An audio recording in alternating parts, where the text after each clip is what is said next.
All right, we're going to get started. Donc, nous allons démarrer aujourd'hui. Bienvenue à tous et à toutes. C'est la première session de notre collectif de l'AFCM pour la saison 2023-2024.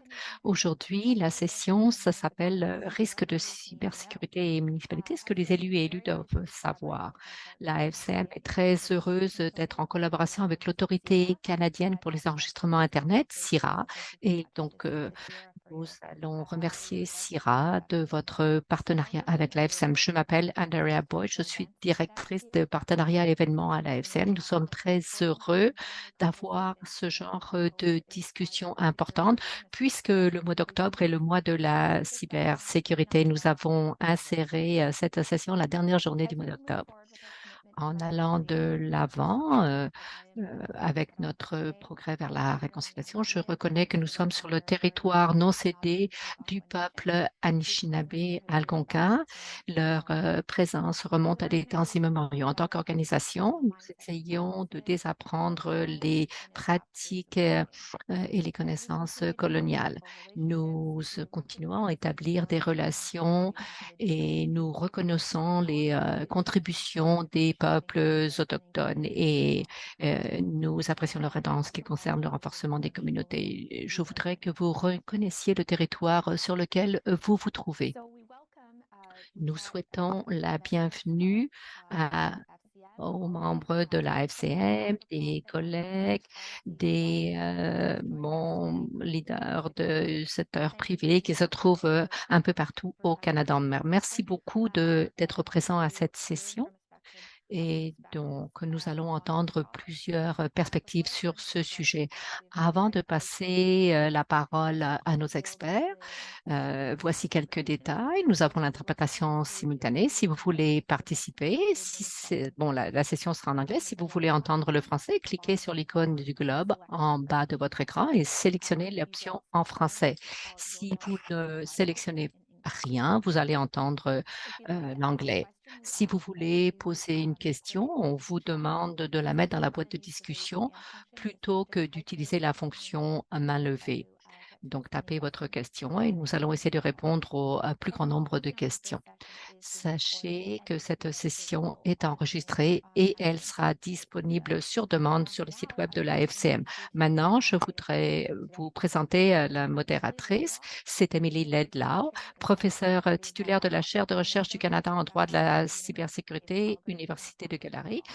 Elle fait office d'autorité juridique en matière de cybersécurité au Canada et elle s'intéresse également à la liberté d'expression. Elle est autrice un livre réglementer le cyberespace. Donc, merci beaucoup à Émilie de se joindre à nous aujourd'hui. Alors, je vous passe la parole pour animer la discussion. Merci beaucoup. Ce que je vais faire, c'est demander à nos panélistes de se présenter et ensuite nous commencerons la discussion. Simplement pour avoir une petite idée de qui vous êtes. Alors tout d'abord, Lindsay, est-ce que vous pourriez vous présenter? Bonjour à tous et à toutes. Merci de m'avoir invité. Je m'appelle Lindsay McDonald et je suis une des gestionnaires au Centre canadien pour la cybersécurité. Nous sommes un ministère fédéral. C'est un établissement pour la communication et la sécurité. Donc, nous sommes dans le partenariat et nous travaillons avec le secteur des structures euh, et nous fournissons des conseils et des services en cybersécurité. Et c'est gratuit et ceci inclut les municipalités. Oui, nous allons vous parler à la fin pour les ressources clés. Merci beaucoup. Ensuite, Kevin Paul, s'il vous plaît, veuillez vous présenter à tous et à toutes. Bonjour à tous, je m'appelle Kevin Paul. Je suis directeur opération de cybersécurité pour Cybera. C'est le partenaire albertain pour le réseau de recherche et d'éducation. Ce que nous faisons, c'est que nous fournissons la des services de cybersécurité et de réseau à plusieurs établissements et des municipalités dans tout l'Alberta. Je viens du domaine des sciences. J'ai commencé à faire des grappes à l'Université de Calgary avant de me joindre aux forces de la police. J'ai une grande carrière. J'ai travaillé pendant 10 ans aux équipes SWAT et j'ai terminé ma carrière en dirigeant les crimes cybernétiques à Calgary. Et donc, j'ai beaucoup d'expérience dans les crimes cybernétiques. Je vais passer à Mélanie. Veuillez vous présenter, s'il vous plaît. Bonjour. Merci beaucoup de m'avoir invité à participer à ce panel. Je m'appelle Mélanie Power. Je fais partie de la police provinciale de l'Ontario et je suis directrice section des opérations de lutte contre la cybercriminalité. Je suis responsable de l'équipe d'enquête en cybercriminalité. Nous avons fait beaucoup de progrès en ce qui concerne l'arrestation des cybercriminels. Donc, je suis très heureuse de partager certaines des choses que nous avons vues et comment est-ce que les municipalités peuvent mieux se protéger. Merci. John, c'est à vous. Merci beaucoup. Bon, si vous ne le savez pas déjà avec ma chemise à carreaux, je suis John Ferguson, directeur général service de cybersécurité de DNS et de CIRA. Nous offrons beaucoup de services dépendamment de où vous vous trouvez. Nous avons des services de DNS et donc c'est pour bloquer tout ce qui est mauvais sur Internet à la maison. Et puis nous nous concentrons beaucoup sur les projets communautaires, la question de la vie privée et tout ce qui est relié en fait aux menaces sur Internet. Merci beaucoup. Nous allons démarrer. Et bon, tous les jours, nous voyons qu'il y a des attaques cybernétiques dans les journaux. Bon, par exemple, le British Museum a été touché, la bibliothèque publique de l'Ontario aussi. Donc, c'est vraiment une menace persistante et elle continue à s'étendre. Mais surtout pour les municipalités, nous allons commencer à parler des menaces. Quelles sont les menaces principales auxquelles les municipalités font face? Et ensuite, qu'est-ce qui se passe lorsqu'il y a une cyberattaque et qu'elle réussit? John, est-ce que vous pourriez démarrer la discussion, s'il vous plaît? Oui. C'est une situation très intéressante, surtout pour le secteur MUEH. Bon, c'est la même chose que pour toutes les organisations qui sont connectées à l'Internet. Il y a des spams, des pourriels, des rançongiciels, des essais d'hameçonnage, des invasions de courriels. Donc, il y a une chose que l'on voit beaucoup, ce sont les rançongiciels où les gens prennent les données en otage. Ça, c'est le résultat que nous voyons dans les nouvelles, dans les statistiques, mais finalement, ça se résume au fait que les municipalités ont la responsabilité d'entreposer énormément de données sur les services, les citoyens, les infrastructures critiques. Et donc, ceci peut vraiment interrompre la vie municipale, ces attaques. Et donc, les municipalités ont la responsabilité de protéger ce qui rend notre vie plus facile au niveau municipal. Et donc, je crois que les municipalités sont une grande cible de cyberattaques. D'après des discussions que nous avons eues, Mélanie, vous aviez quelques idées sur ce qui se passe lorsque les attaques connaissent la réussite. Je vais vous dire, Vous pouvez intervenir à n'importe quel moment pour contribuer à la discussion. Je crois que ça sera à l'avantage, de tous et de toutes. Mélanie, s'il vous plaît? Oui, absolument. Lorsqu'il y a une cyber, attaque et qu'elle, réussit, nous savons que c'est la pire chose possible pour les partenaires de l'industrie ou les municipalités. Mais le message que je voudrais vous faire parvenir, c'est que s'il faut vraiment rapporter ceci à la police, parce que c'est la bonne chose à faire, bien sûr, et il faut qu'on travaille tous ensemble pour être plus résilients. Nous sommes ensemble dans cet écosystème et nous partageons, tout, avec les services de police. C'est vraiment critique. En tant que service municipal, vous voulez être vu comme agissant de manière responsable et de manière transparente et d'avertir les services de police fait partie de ce que vous devez faire. Nous allons travailler en collaboration avec vous pour vous aider à traiter cet incident.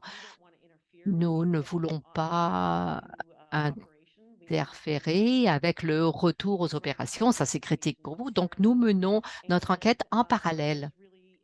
C'est très important pour vous de collaborer avec nous. Ce que nous amenons, en fait, comme je l'ai déjà mentionné, nous sommes très collaboratifs avec nos autres partenaires d'enquête, avec Europol, les États-Unis. C'est ce que nous faisons depuis plusieurs années. Et donc, tous ces renseignements peuvent vous être fournis. Donc, nous recueillons autant de renseignements possibles sur les groupes particuliers qui peuvent vous menacer. Et on peut vous fournir une clé de décryptage. Et comme ceci, vous n'aurez pas besoin de payer la rançon pour obtenir le retour de vos données. C'est vraiment essentiel que nous ayons une certaine visibilité, à savoir comment ces personnes attaquent votre système. Ce que nous faisons, c'est de l'éducation, en fait. Donc, nous respectons la confidentialité et lorsque nous pouvons partager les facteurs d'attaque avec d'autres industries qui pourraient être vulnérables, ça serait vraiment très intéressant. C'est comme ceci que nous sommes plus forts. Donc, les rapports, c'est quelque chose de vraiment très important. C'est ça que je voulais souligner. Oui, c'est un point important parce que quelquefois, on n'est pas très familier avec la relation avec la police. Il y a beaucoup plus de collaboration que ce qu'on imagine. Vous êtes là pour nous aider. Est-ce que je pourrais me tourner vers Kevin tout d'abord parce que personne n'a levé la main? Oui, oui, j'allais dit, je vais pas, demander à Lindsay de répondre aussi. Oui, faites un rapport à votre police locale. Il y a beaucoup de choses qui se travaillent à l'arrière-plan. La compagnie d'assurance n'est pas forcément au courant, mais il y a certains outils qu'on peut utiliser. Mais je vais laisser Lindsay en parler, mais CCS a des possibilités de fournir des informations qui sont dans le protocole TLP. Donc, on ne vous nommera pas, mais ça sera partagé avec toute la communauté. Donc, je vous passe la parole, Lindsay. Vous n'avez pas allumé votre micro. Je viens de le mettre dans la boîte de discussion. Comment rapporter un incident au centre cybernétique?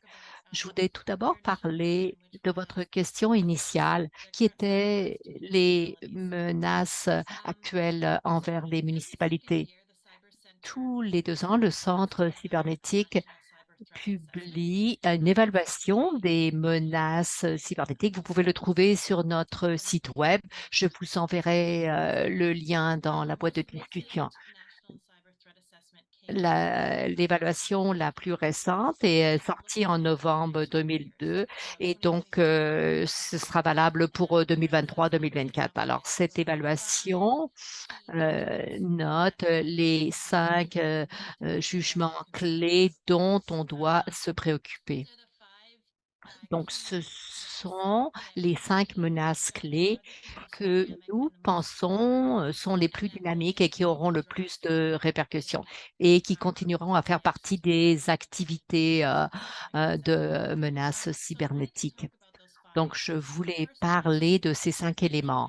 Tout d'abord, ce sont les rançongiciels. Ça, c'est une menace permanente pour les organisations canadiennes. J'ai mentionné cela et c'est quelque chose qui nous préoccupe énormément au centre cybernétique. Le deuxième élément, ce sont les infrastructures critiques dans les municipalités sont de plus en plus menacées par la cybercriminalité. Le troisièmement, c'est que ceci a un impact sur les Canadiens. Le quatrième, c'est que les personnes essayent de diminuer la confiance des Canadiens. Il s'agit de mauvaises informations. Ils utilisent les médias sociaux durant les élections, par exemple. Et le dernier point, ce sont les technologies comme Quantum, l'intelligence artificielle, ChatGPT. Ces technologies amènent de nouvelles possibilités, mais également de nouvelles menaces. Mais si je retourne aux deux premiers points, tout d'abord, les oranges logiciels, ça c'est une menace permanente pour les Canadiens. Je voulais dire à cause des impacts des rançongiciels sur les organisations et parce qu'elles les empêchent de fonctionner, moi je pense que c'est ce qui est la pire des menaces à laquelle vous pouvez faire face.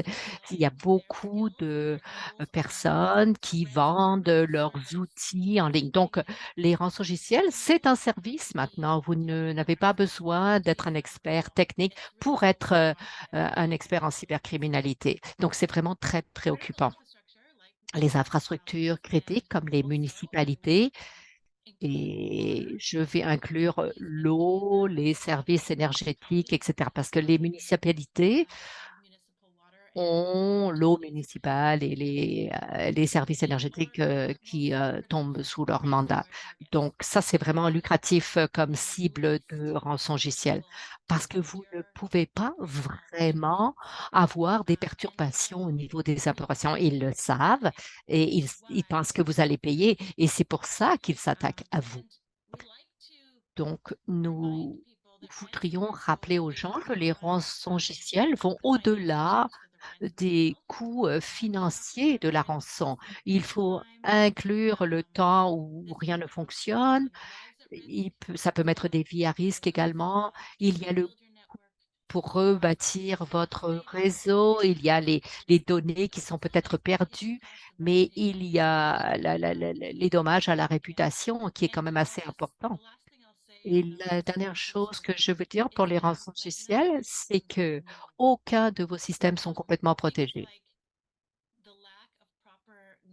Il n'y a pas suffisamment de paramètres de défense, il n'y a pas bon, de possibilité de réparer les logiciels. Vous utilisez des engins qui ne sont plus à jour. Donc, dans vos environnements, euh, c'est 100% vulnérable tout le temps. Donc, soyez bien au courant. Peut-être que ça existe dans votre réseau. Anyway, I just want, yeah, Moi, at risk of spending our entire time talking about one question, je there's voudrais there's an important dire element to qu'il y a un how élément these attacks happen, important and it euh, turns out in some cyber security que je studies voudrais that almost every mentionner. security Nous, response we had to our annual nous survey, 70% of them avons reported un attacks. sondage annuel et 70% des organisations ont eu des attaques de rançon logiciel. Donc, c'est vraiment euh, To your core question of what très happens when a grave. breach Alors, qu'est-ce qui occurs, se passe lorsqu'il y a une a brèche? lot of the data that's out there Les is données aligned with when it soulignent happened. qu'il y a beaucoup de précipitations. Les Most organisations scared ne sont to pas respond to a breach préparées because de manière uniforme en ce qui concerne les risques cybernétiques. On they parle don't bon, des désastres naturels, des choses comme ça, mais les incidents cybernétiques et votre plan de réponse, c'est-à-dire savoir ce que vous allez faire si quelque chose arrive, bon, il faut s'assurer que tout est bien compris et que les gens ne seront pas en mode panique pour le recouvrement, parce que tout le monde veut que les choses aillent vite et que les intervenants pourront être tranquillisés. Donc, il faut savoir qu'on peut récupérer les données, on peut abandonner certaines choses, mais il faut avoir un plan. Moi, je m'attendais à ce qu'on passe plus de temps sur cette question par rapport aux autres. Et peut-être que moi, je vais poser une petite question à tout le monde. Donc, si nous sommes sur le sujet des rançongiciels, bon, d'après ce que Kevin et Mélanie ont dit, mais quel est votre conseil? D'après moi, la réponse, c'est quelquefois, c'est en violation de la loi sur les actions. Donc, ça peut être illégal de payer une rançon. Mais la réponse, c'est que peut-être, quelquefois, ça va dépendre du scénario auquel vous êtes confronté. Et il n'y a pas de scénario idéal. Si c'est un hôpital, par exemple, avec les services qui sont arrêtés, il y a des patients critiques, des enfants également dans un état critique. Moi, je suis au courant d'un incident en particulier où on doit payer, mais disant ceci, moi, je pense qu'on devrait se tourner vers la police. Mélanie et ensuite Kevin.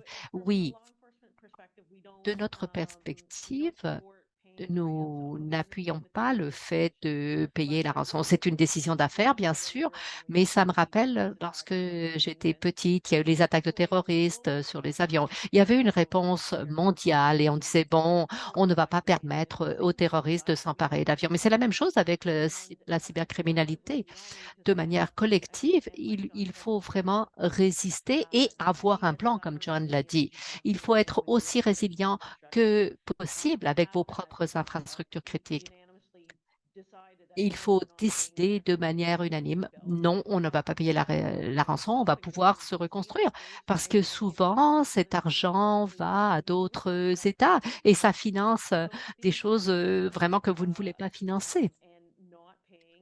Et donc, ne pas payer, c'est ce que nous suggérons, mais nous avons de l'empathie. Quelquefois, comme vous avez dit, il y a des patients qui souffrent d'un cancer et c'est horrible. On ne peut pas juger les organisations par rapport à leurs décisions. Un bon plan pourrait éviter d'avoir à prendre ce genre de décision. Oui, les données suggèrent qu'une fois que vous avez payé, bon, ça va vous arriver à nouveau. 70% dans 70% des cas, c'est ce qui se passe. Ce ne sont pas des gens d'affaires, ce sont des criminels dont il s'agit. Donc, ils vont recommencer. Kevin, qu'est-ce que vous en pensez? Oui, je pense exactement la même chose. Du point de vue de la police, on dit ne payez pas la rançon. Bon, si c'était obligatoire, bon, ça serait pris chez les compagnies, mais bon, et si vous avez une petite entreprise et si vous ne payez pas, bon, tant pis, vous n'aurez plus d'entreprise. Donc, les gens sont dans une situation très difficile. Et ça, c'est au plus bas niveau. Mais les pratiques exemplaires, c'est de ne pas payer. Donc, une meilleure pratique, c'est que si le gouvernement fédéral empêchait les gens de payer et qui disait, bon, au Canada, on ne peut pas payer de rançon, on le fait déjà avec les organisations terroristes et les gens qui sont sur la liste des sanctions. Mais ça, c'est à un niveau autre que le mien, beaucoup plus haut. Mais il faut prendre les choix que vous avez à prendre pour vos entreprises. Nous, on le comprend très bien. John et moi étions à une conférence plus tôt cette année et c'était le genre de discussion que nous avons eue. Le paiement des rançons devrait être interdit au Canada. Bon, nous devrions aller de l'avant parce que nous n'avons pas énormément de temps. Donc, nous devrions parler des défis en particulier auxquels les municipalités font face. Kevin, je voulais commencer avec vous sur ce sujet en particulier. Oui, absolument. Moi, bon, je prêche à des convertis, bien sûr, mais vous savez quels sont les défis auxquels vous faites face. Les financements, c'est bien sûr un élément important, comme tous les établissements publics, comme les universités, les écoles primaires ou secondaires et les municipalités ont le même problème. D'où est-ce qu'on obtient le financement? Un autre enjeu, c'est la question de la taille aussi. Les municipalités qui sont plus petites, il y a une personne qui s'occupe de la TI, il va au magasin, il achète les ordinateurs, etc. Alors, comment est-ce que il peut se débrouiller? C'est différent lorsqu'on parle de la ville d'Edmonton ou la ville de Calgary. Là, il y a un grand département de technologie de l'information. Donc, ce qu'on voit au niveau municipal, c'est vraiment un ensemble hétérogène. Chaque municipalité a une architecture différente. Même dans la même municipalité, il y a des groupes de systèmes qui doivent être protégés et ça rend les choses encore plus difficiles. Et ceci revient aussi aux technologies d'opération et ce dont Lindsay a parlé.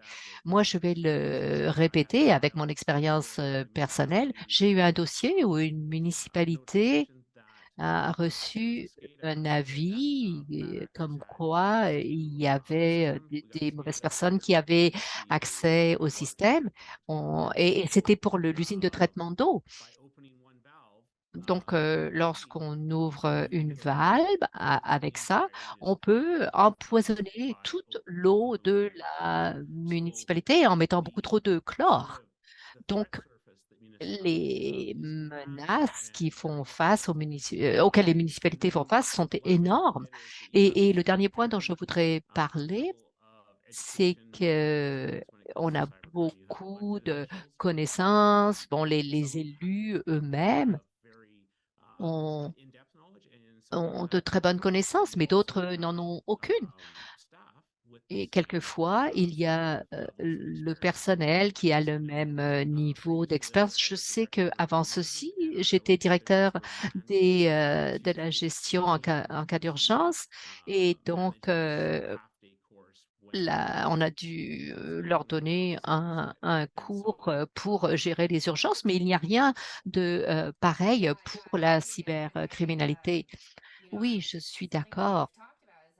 C'est quelque chose dont on a parlé. Et moi, je travaille à la ville de Calgary, pas en cybersécurité, mais eux, ils offrent la formation en cybersécurité pour toutes les personnes qui travaillent à la ville de Calgary. Donc ça, c'est devenu euh, une, euh, un élément intéressant. Mais bon, c'est un problème qui souffre de sous-financement chronique et donc c'est vraiment très, très réel pour les municipalités.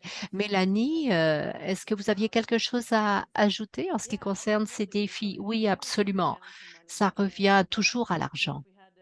Si nous avions beaucoup d'argent, nous pourrions surmonter tous nos défis.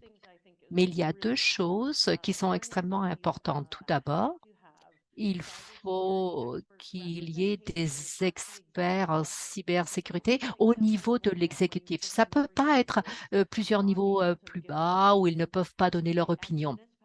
En tant que municipalité, lorsque vous pensez à des fusions, à avoir d'autres systèmes, peut-être que ça va être très bien pour la population lorsque vous rassemblez les municipalités. Mais s'il n'y a pas d'experts en cybersécurité à ce niveau-là, afin qu'ils puissent donner leur opinion, à ce moment-là, il y aura beaucoup de problèmes. Je l'ai vu avec plusieurs attaques cybernétiques. Et donc, plus de connaissances auraient aidé ces organisations. Deuxièmement, les gens sont notre meilleure ressource dans n'importe quelle organisation, mais ils peuvent être notre plus grande vulnérabilité également dans notre propre organisation. Nous avons passé les 5 à 6 dernières années à augmenter le niveau de connaissance sur comment chaque membre de l'organisation, les civils ou les personnes en uniforme, peuvent contribuer à s'occuper de cybercriminalité. Ça, c'est vraiment critique. Il y a des campagnes contre l'hameçonnage et savoir quand il ne faut pas cliquer, par exemple. et également que les municipalités puissent faire un rapport sur ces courriels louches. Bon, les acteurs dans ces menaces sont très sophistiqués maintenant. Ils peuvent introduire des logiciels pirates, etc. Donc, il faut vraiment faire attention si un employé ne s'attend pas à un courriel. Il faudrait qu'il sache qu'il n'est pas obligé de cliquer dessus. Il faut regarder l'adresse courriel. Quelquefois, on pense qu'on paie une facture de 800 $, mais ce n'est pas le cas. Donc, il faut vraiment être au courant, mieux au courant. Sorry, I was hoping to jump in here. 'Cause one of the things Moi, that je voulais intervenir. I find challenging about these conversations Ce que je is trouve the kind of difficile dans ce technical difficulties genre faced de by the discussion, municipality that's working c'est on que, health systems. It doesn't bon, matter how big you are. Calgary n'a pas besoin de Technical s'inquiéter, mais bon, peu difficulties come importe in la grandeur de votre municipalité, vous ne pouvez pas vous défendre par vous-même. Tout le monde a besoin de plus d'argent pour faire plus de choses, mais moi, je ne crois pas que ce soit le plus grand défi. Il y a également un état d'esprit qui doit changer. C'est un problème de défense communautaire et on doit vraiment être ensemble pour le résoudre. On parle du partage des données, mais bon, on ne devrait pas sous-estimer l'approvisionnement municipal lorsque, par exemple, on construit une nouvelle usine de traitement des eaux, il y a plusieurs parties intéressées qui sont incluses. Donc, pourquoi est-ce qu'on n'aurait pas certaines normes de cybersécurité qui seraient incluses? Euh, Moi, j'ai passé plusieurs décennies dans ce domaine. Alors, donc, vous planifiez une infrastructure qui va durer des décennies. Et donc, la stratégie cybernétique peut correspondre à la stratégie de l'infrastructure, que ce soit en intelligence artificielle ou autre chose. Donc, ces attaques augmentent de plus en plus. Donc, il faut avoir des défenses beaucoup plus dynamiques et il faut accueillir le fait que le changement fait partie du jeu. Il faut vraiment être souple pour pouvoir y répondre. Ceci me fait penser à quelque chose. Je vois que Lindsay fait des contributions à la boîte de discussion. Ça, c'est très bien. Vous avez parlé de cet enjeu de mettre les ressources en commun. Et une des questions, c'est est-ce qu'il y a du financement qui est disponible pour les municipalités afin qu'elles puissent mieux se protéger? Bon, on peut parler de ce financement, mais également de mettre ces ressources en commun et de travailler ensemble pour régler le problème. Lindsay, on dirait que vous êtes gelé à l'écran. J'allais passer à vous. Pouvez-vous m'entendre? Oui. Ah, donc, ça va. Peut-être que c'était de mon côté. Je voulais me tourner vers vous parce que vous avez bien cadré la discussion avec les cinq menaces principales, l'infrastructure, les campagnes de désinformation, bon, l'intelligence artificielle, etc. Donc, est-ce que vous pourriez nous parler de comment ces menaces se traduisent en différents défis pour les municipalités? Au niveau des technologies opérationnelles, Kevin en a déjà parlé. Yeah, I'd love to. So, Oui, j'aimerais I beaucoup think, faire cela. well, there's so much to say. So, Il y a first of all, tellement de let's choses à just dire. Tout start d'abord, with operational nous technology. allons commencer avec So, les technologies opérationnelles. operational technology Ces are things technologies like sensors or sont les meters senseurs, that les are connected to compteurs your que vous IT allez connecter à networks. votre And réseau typically, TI. these D'habitude, operational technologies ces technologies opérationnelles have not had internet protocol non, involved. n'avait pas And you'll de see more protocole and more Internet. that Mais de these plus en plus, technologies ces are being developed and technologies designed sont with internet protocols conçues being added to avec networks. des And protocoles it's one Internet of the pour que ça things that puisse être ajouté au réseau. Donc, tout you ceci doit être add considéré lorsque vous technology commencez à ajouter into les technologies opérationnelles à because vos infrastructures. OT is now really Parce increasing in que significance. les Network TO attacks and augmentent les or dangers like pour votre one of my réseau. colleagues mentioned un de mes collègues l'a mentionné, et donc ça vraiment vient augmenter les menaces. Ce que ça veut dire, c'est que il y a d'autres possibilités pour l'exploitation de votre réseau par des cybercriminels. Donc, les menaces pour les technologies opérationnelles deviennent de plus en plus préoccupantes pour nous au centre. Et les municipalités ont beaucoup de TO. Vous n'avez pas besoin de voir trop loin lorsqu'on parle des senseurs sur les bennes de recyclage, par exemple. Lorsque ça doit être vidé, il y a également des compteurs intelligents pour l'énergie. Ça aide les municipalités à surveiller la consommation. Donc, toutes ces TO se retrouvent partout dans les infrastructures municipales. Ils sont très, très bien. Ils ont fourni beaucoup d'avantages au niveau de la productivité et de la gestion. Vous pouvez savoir que, bon, si les tierces parties peuvent avoir accès aux engins pour faire des mises à jour, etc. Mais ça augmente beaucoup les menaces. Et en Floride, récemment, ils ont pu naviguer de manière traditionnelle. Ces malfaiteurs. euh, Et donc, ils propagent certaines choses dans votre réseau, dans les PO, etc. Et ils peuvent ajuster et surveiller les niveaux des produits chimiques dans l'eau et ça peut vraiment empoisonner l'eau municipale. Donc, ça, c'est un des points que je voulais souligner pour les défis auxquels les municipalités sont confrontées. Je ne sais pas si on a déjà mentionné les attaques pour la chaîne d'approvisionnement. Les municipalités font face à de nombreux défis lorsqu'ils veulent comprendre leur chaîne d'approvisionnement et également quelle est leur situation au niveau cybernétique.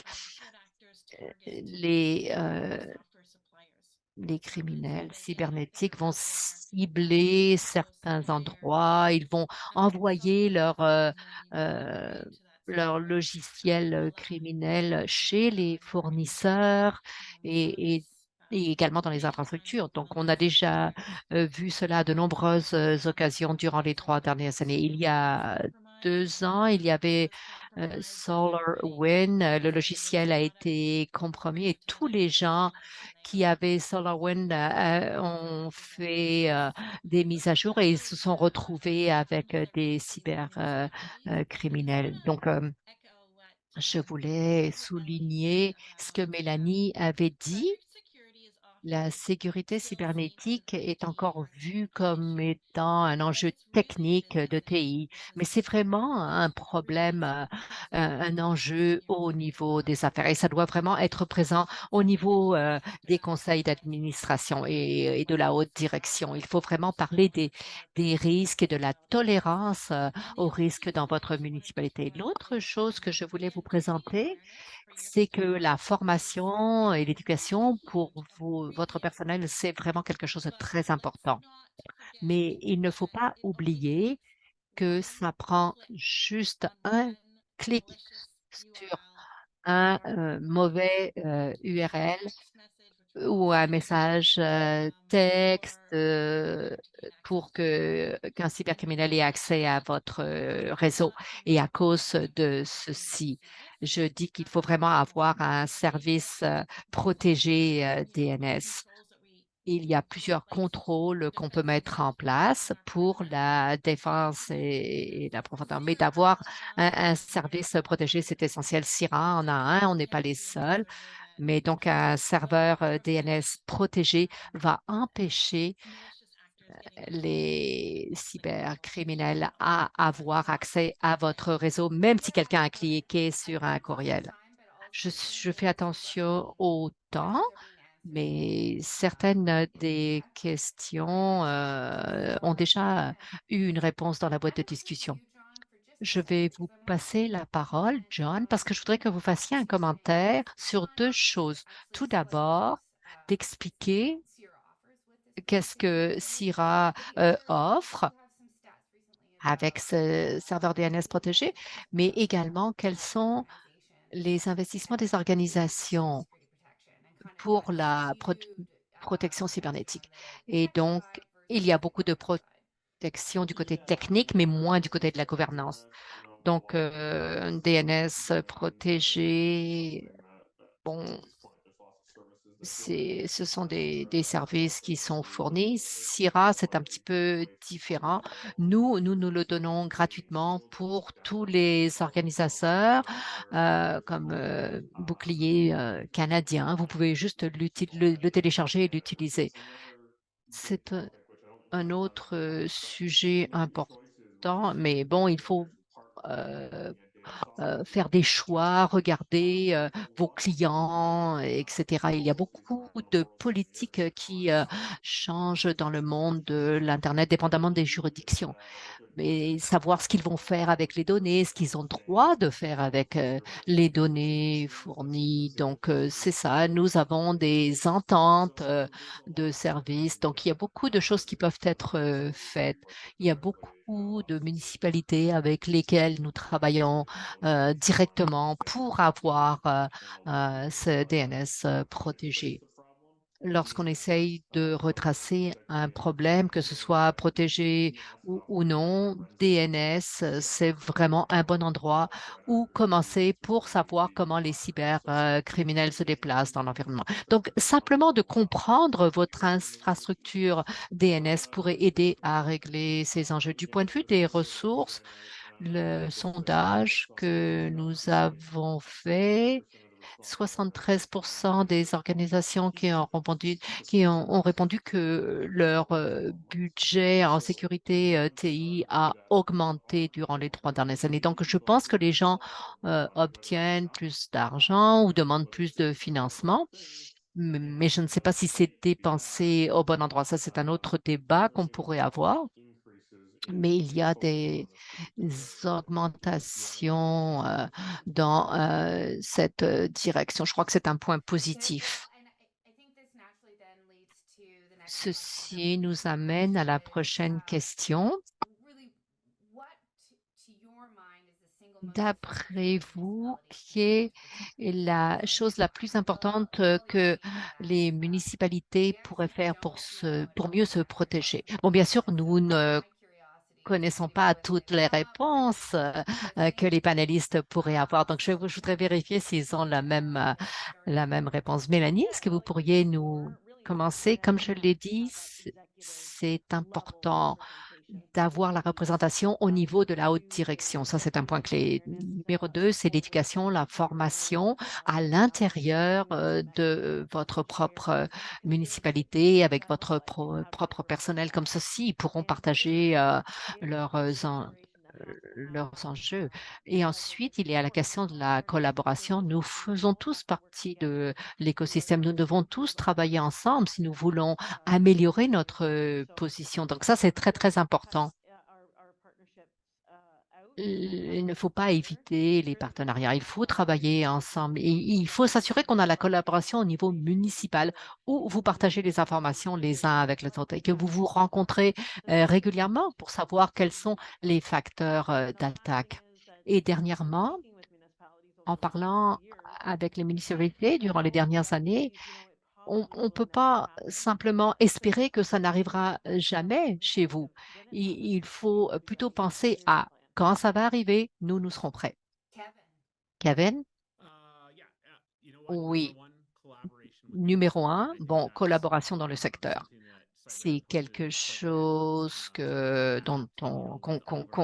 lequel on insiste beaucoup avec nos membres, que ce soit la formation ou des services. Bon, la collaboration dans le secteur et dans la communauté. Et on voit que nous quatre, on se rencontre pour parler de la même chose. Donc, je dirais que la collaboration, c'est le numéro un. MFA, ça, c'est C'est pour moi l'aide la plus importante pour les municipalités. Je travaille sur beaucoup de dossiers où MFA a été mise en œuvre et ça a arrêté les problèmes. C'est pas forcément un remède universel, mais c'est quand même important. Et ensuite, MDR, XTR, c'est plus on peut remonter dans la chaîne et plus on peut bloquer ces attaques, mieux ce sera le plus intéressant. Je repasse la parole à Lindsay. Oui, bien évidemment, j'adore la collaboration.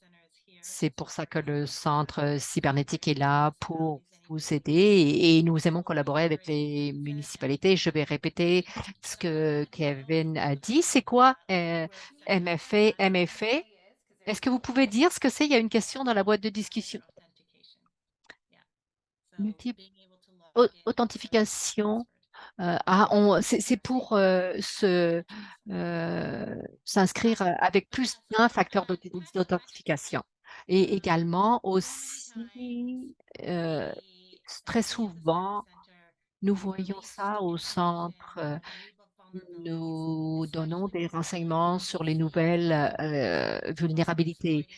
Quelquefois, on voit des gens qui exploitent différentes choses au Canada et les gens n'ont pas réparé leur système.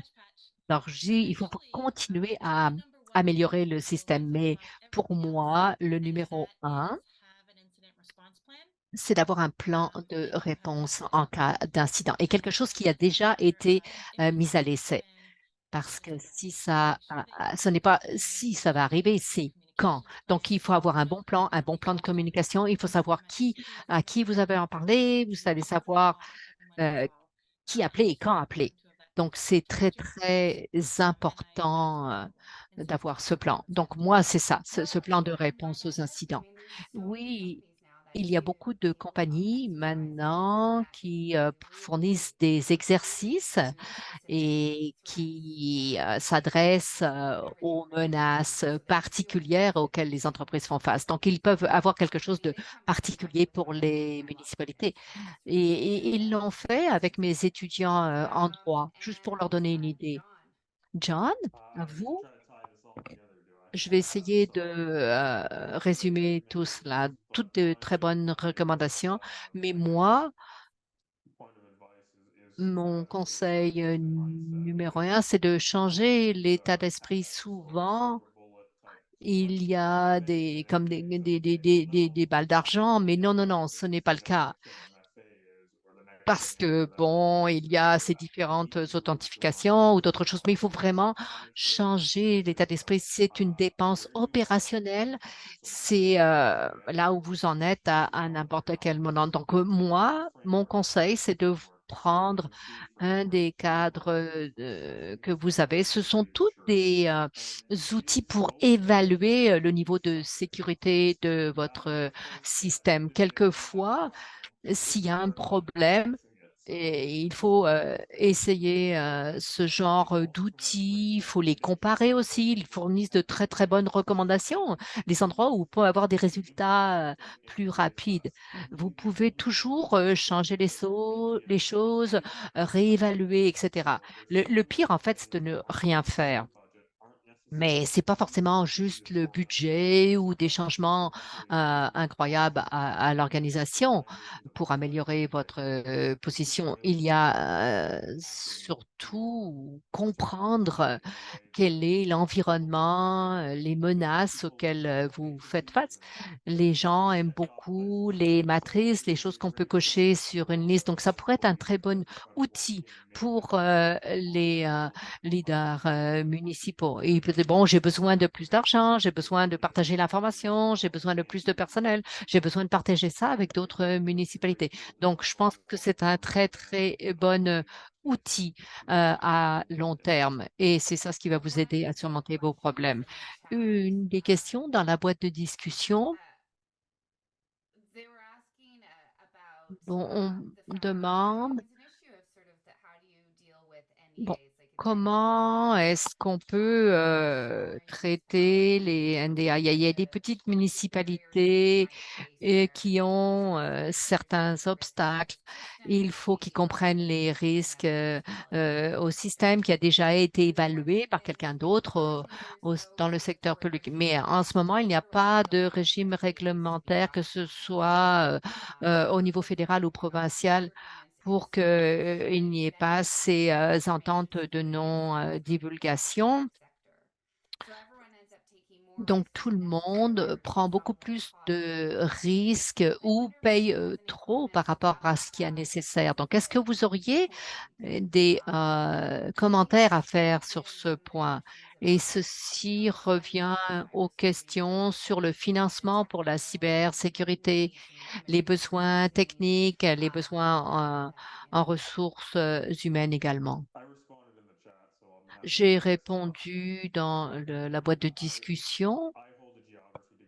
Moi, j'ai un diplôme en statistique géographique et je travaille en cybersécurité depuis des dizaines d'années. Donc, c'est vraiment un problème les données, développement des logiciels, la question des END, du partage de données. Il y a vraiment des experts juridiques qui s'y attaquent. Et donc, il y a certains genres de données qu'on peut partager. Mais il y a également la possibilité de négocier les contrats. Si vous avez ça à l'esprit, vous allez dire, bon, je vais partager les données. Et ça c'est une tendance dans notre programme en éducation supérieure. Il y en a qui ont choisi ce parcours. Si on commence avec cet état d'esprit, on peut continuer. Les gens qui votent avec leur argent vont changer leur comportement parce que ce qu'ils veulent, c'est l'entreprise. Je vais continuer là-dessus. Si c'est dans votre contrat à l'avance ou même vous pouvez vous rassembler dans le secteur de l'éducation supérieure. On amène les écoles primaires et les municipalités également et c'est une question d'approvisionnement dans tout le secteur. Donc, lorsqu'on fait cela, les END s'appliquent à tout le monde et tout le monde peut partager les données. Et je reviens à ce que Mel disait, c'est la collaboration. Si on peut avoir cette collaboration à l'avance, surtout en matière d'approvisionnement, vous n'allez pas économiser d'argent, mais vous allez tous travailler ensemble avec ces ententes de non-divulgation. On m'a dit qu'on n'a pas beaucoup de temps, mais une des choses les plus importantes, c'est pour ceux qui écoutent, qu'est-ce que nous devons faire maintenant? Quelles sont les ressources auxquelles les municipalités pourraient avoir accès maintenant à cause de la nature de votre travail? Je vais commencer avec Lindsay et ensuite parler à Kevin. Lindsay, allez-y. Merci, Emily. Je viens de mettre dans la boîte de discussion comment contacter le secteur municipalité au centre cybernétique. Ils sont très heureux de vous entendre. Vous pouvez avoir des discussions en personne pour savoir comment nous pouvons appuyer votre municipalité pour vous fournir des renseignements, les avis dans votre service TI, l'analyse des dossiers dangereux, la question des réseaux compromis.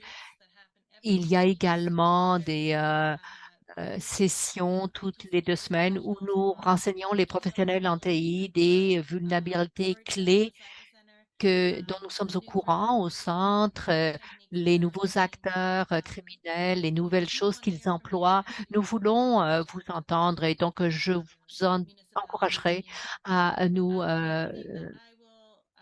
donner des nouvelles. Est-ce que je vais mettre ça dans la boîte de discussion aussi?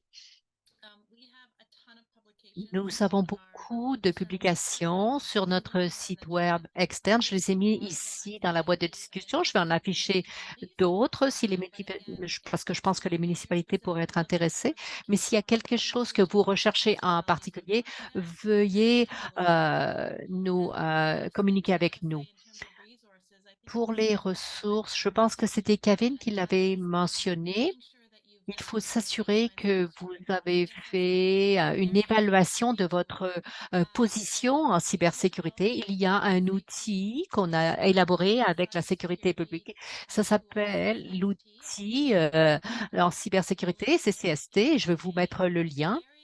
C'est très rapide. Il y a 100 questions. C'est un outil d'auto-évaluation qui est lié aux 5 piliers de Nest. Et donc, vous allez avoir un rapport anonyme le jour d'après et ça va vous montrer quelles sont vos lacunes de programmation technique et où est-ce que vous en êtes dans ces 5 piliers, prévention, récupération et les autres, les 3 autres. Et également, nous n'avons pas ces rapports, c'est vous qui les avez, ils sont anonymes. Nous avons les données brutes, mais si vous voulez du soutien pour examiner ces rapports et identifier quelles seraient les bonnes initiatives pour répondre à vos besoins, veuillez nous contacter encore une fois dans la boîte de réception concernant les municipalités. Donc, le centre va pouvoir vous aider à établir un plan concernant la cybercriminalité. Merci beaucoup. Donc, je vois que j'aurai des problèmes si je n'en termine pas dans 1 minute ou 2. Je sais que vous voulez en entendre plus. Donc, si quelqu'un veut dire quelque chose, Kevin, John, bien sûr, vous pouvez dire quelques mots et Mélanie aussi. Je pense que nous avons tout parlé à peu près de tout. CCCS, c'est très, très important avec les appels toutes les 2 semaines. Votre province a probablement quelque chose comme ça. En Alberta, il y a une communauté d'intérêt. Je vais mettre le Centre canadien contre la fraude. Donc, il y a tous ces liens. Bon, tout ceci, c'est de la fraude. C'est la fraude cybernétique. Ce n'est pas bien. C'est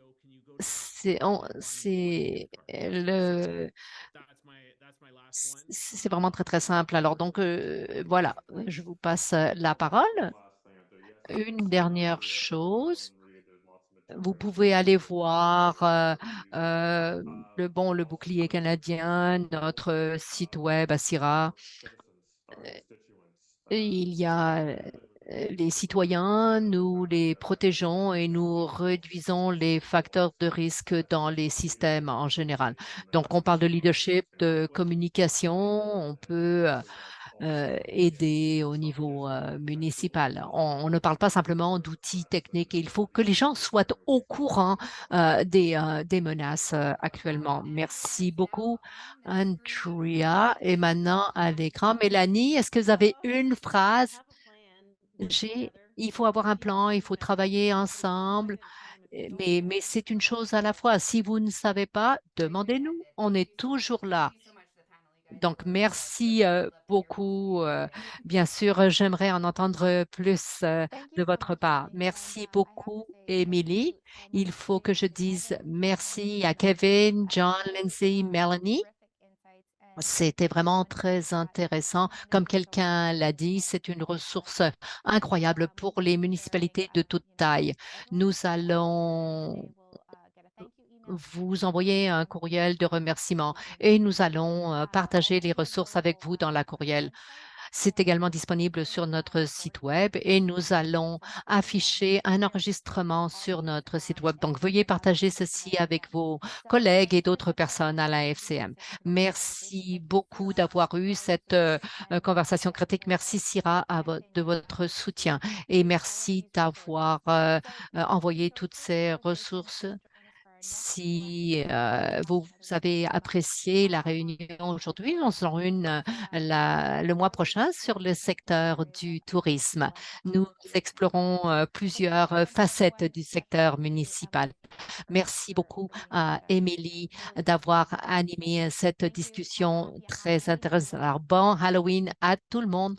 Au revoir.